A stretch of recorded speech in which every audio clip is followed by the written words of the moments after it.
So the idea of self-empowerment is a very fascinating topic. For me, it is one that has been the main reason why I had the courage to become an entrepreneur at age 25.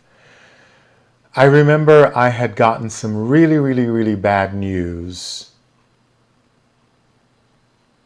when I was 24 years old. It seemed like my whole world was crushing around me, and the idea of a future wasn't really a reality for me in many ways. And I had always been one to surround myself with information that was uplifting. I remember one of the first books I read, probably at the age of 22, was The Power of Positive Thinking. And I would read it on the train ride to work every morning and every evening coming home from work or going to school, because I went to school at night and I worked during the daytime. The Power of Positive Thinking was a very new and strange concept for me, because I grew up in a world where it was a very religious world in the Caribbean. I had to go to church every Sunday morning, and the preacher preached fire and brimstone. God was a scary entity, a scary man who sat on a throne judging us and wanted us to be humble and poor. At least that's the impression he gave. So the idea of wanting to be ambitious and successful wasn't really something that I thought was very spiritual or very good. So I started reading, when I came to the United States, books that were different from what I had learned. And there was a pastor from a church in California, I think it was called the Crystal Cathedral, and his name was Dr. Robert Schuller. And I was yearning for nourishment. And one Sunday morning I turned on the radio, and it was the Hour of Power, and this man was speaking with joy in his eyes and in his smile and his voice, and it was very captivating for me. And I became addicted to his services. So every Sunday morning I tuned in after coming home from the discotheque the night before, and listening to this man preach about having a dream and having goals, and God wanting us to be happy and moving forward with your life and being as successful as you can be and being the best version of yourself and forgiving yourself and loving yourself. And I thought, wow, this is very different from the preaching that I was taught from an early age. So that, in combination with the Power of Positive Thinking from Norman Vincent Peale, the book that I read on the subways every morning, were books that kind of gave me a different perspective on the possibility of what life could be. That life doesn't have to be you sit around and you're waiting for life to happen. Life means you go out and you grab it and you make it happen. You make your own life happen. That was a lesson I got from those books. And I began reading other books. But going back to my initial conversation about turning 25, 25 was a pivotal year for me, because my best friend died, and he died from AIDS. And all of my other friends were sick or dying or in some flux or the other that was very uncertain at that time. So one of the things I remember doing was having a conversation with my partner at the time. And he said to me, well, if you were told that you had 1 year to live, what would you do? And I had to sit and think for a moment, but I said, without blinking an eyelash, I would be an entrepreneur. I would open up my own company and I would run it and feel joy from doing that. So he said to me, so why don't you? And you know what? Why didn't I? And that's what changed my life. You see, at the time I had this really, in my mind at the time, it was an awesome job. I had graduated from college. I had gotten like 4 job offers, one from JP Morgan Chase, one from Manufacturers Sonova Trust, and one from Chase, and the other from Barclays Bank. 4 banking institutions. I was a finance nut.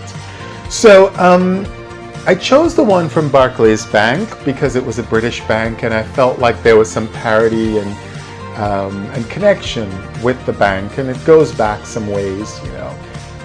And my first year was awesome. I loved learning about the financial markets and learning how to be a good financial analyst. But after a year, you know, it became redundant and really boring, and the opportunity for growth and advancement were sort of limited because minorities at the time were not really given that easy path forward. It was the old boys club, and everybody who was actually a hiring manager or above were not people that looked like me. So I realized that all of my coworkers, all 14 analysts in my department, many of them had been there for 5, 6, 10, 15 years. And I'm like, I don't want to see myself 15 years from now doing this. It's crazy. I mean, yes, there's a security of income coming in. There's a consistency of job. There's that safety of the company. There are the benefits package that we love and the vacation perks and blah, blah, blah. And I'm like, you know what? I don't want to live my life just being comfortable. I want to push the envelope. I want to take chances. I want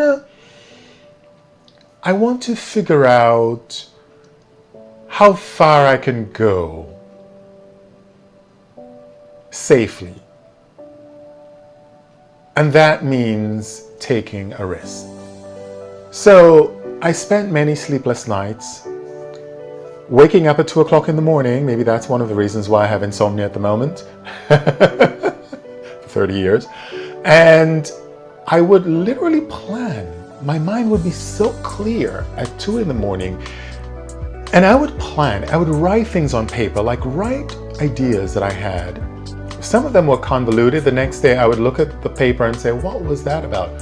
But you know, after a couple of weeks, I started seeing a pattern in my planning. The pattern was one of the kind of business that I wanted to open that was reflective of my personality and reflective of my character and reflective of my need to want to provide, be of service, help other people. Because that's naturally who I am. I like helping people. So I knew I like helping people.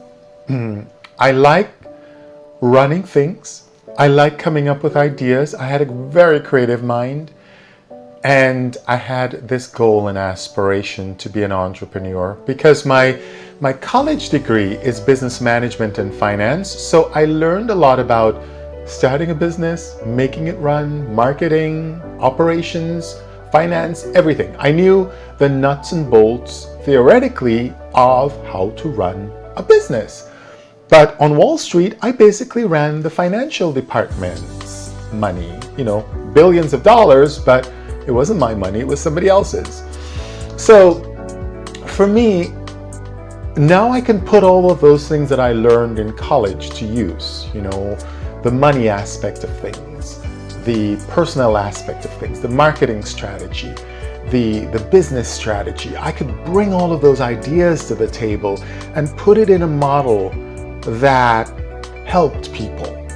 So what was that? I mean, there were many things I could do. I could open up a soup kitchen, but that was not what I wanted to do. I'm really not a consistently good cook, but I knew that I was a person that was able to help people get a job and do the job exceptionally well. Because one of the things that I learned on Wall Street is what organizations were looking for when they hired people to work for them, what skill sets they needed, what talent they needed to have, how to present themselves, how to speak, how to relate. All of those nuts and bolts I knew, and I knew very well. And I saw so many people coming into our company looking for a job with the right skill sets on the paper, but not presenting themselves properly. And I thought, this is something I could do and do very well. So I opened up a temp agency out of the living room of my home. I mean, it's a long story, but that's what I started doing. And within 6 months, the idea at the time was, I'll run this business 4 days a week and have a 3-day weekend. But the reality is that when you start a business, you have to be flexible, you have to learn, and you have to grow. And my vision of a 4-day-a-week business was not a very smart business model for me. So my 4-day business became a 7-day business because it was literally a 24/7 operation. From time to time, companies would want me to send a temp over at 2 o'clock in the morning. I remember there was a company called Brown and Wood. It was one of those major law firms, and they had like a 24/7 shift of word processors at the time. And they were one of my main clients, and they would call me at 2 o'clock in the morning for a temp. And we had to find the people and deliver. So a lot of times when you have an idea, you have to be flexible and tweak it and move it around and figure it out. But going back to what I was talking about, self-empowerment, all of what I've learned from whether it is Dr. Robert Schuller or Vincent Price or Tony Robbins, I read most of his books, Ayanna Van Sant, Wayne Dyer. These are people that have written books that have given me a lot of energy and a lot of insight and motivation to move myself through the difficult times and even uplift myself during the good times. I remember when we moved to Wall Street, that was a very pivotal moment for me. It was almost like coming full circle, right? I worked on Wall Street at the time, serving a bank, and now I was servicing Wall Street as a provider of staffing services.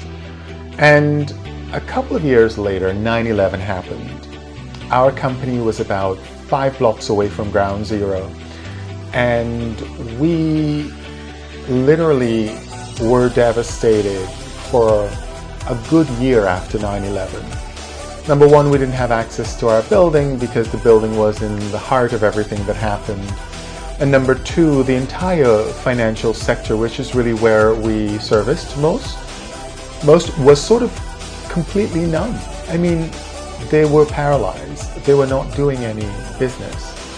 And fortunately, I had opened an office in Tampa, Florida, 2 years prior to that.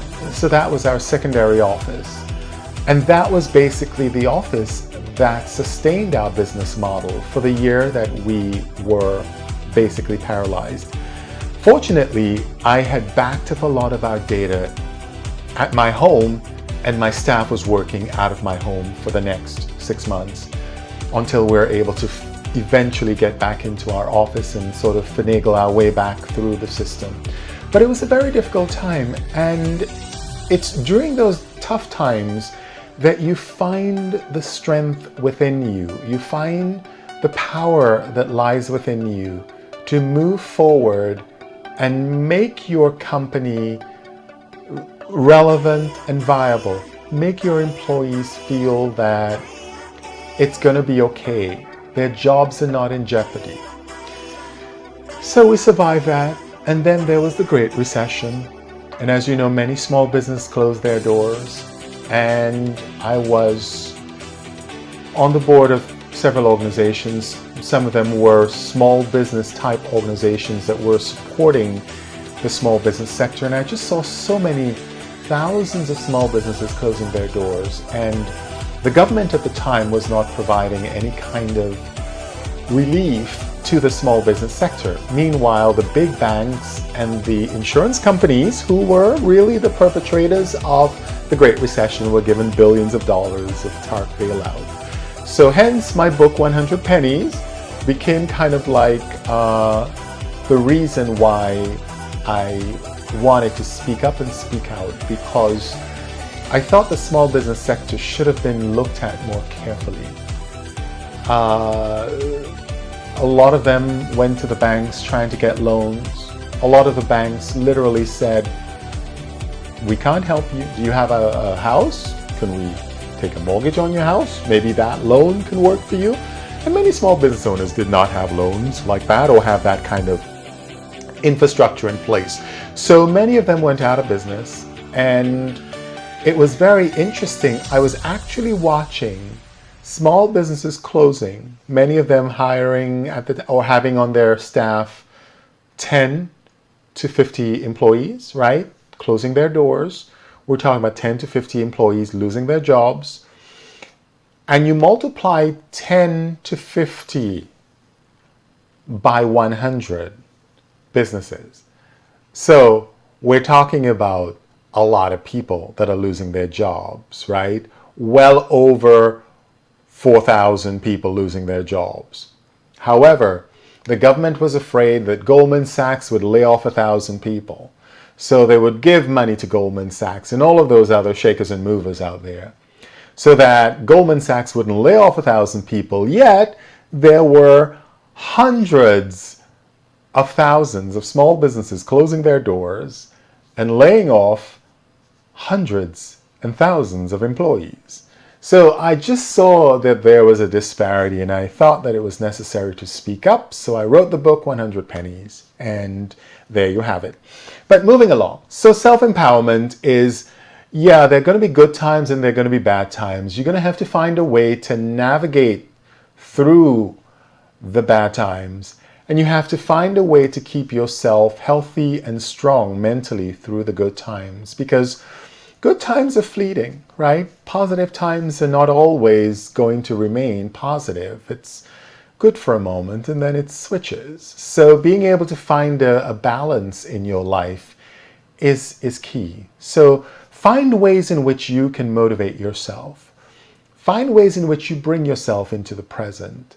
Find ways in which you can stop your mind from chatting, because we give ourselves this free permission to chatter about things that don't even make sense sometimes.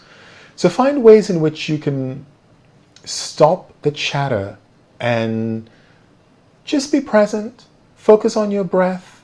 Focus on how beautiful the day is. Focus on a flower or a candle for about 4 minutes, 5 minutes. If you can't do 4 or 5 minutes, do it for 2 minutes or 3 minutes. It makes a difference, because it brings you into a place of self-awareness that helps you get rid of a lot of the negative clutter and chatter that is around and about you.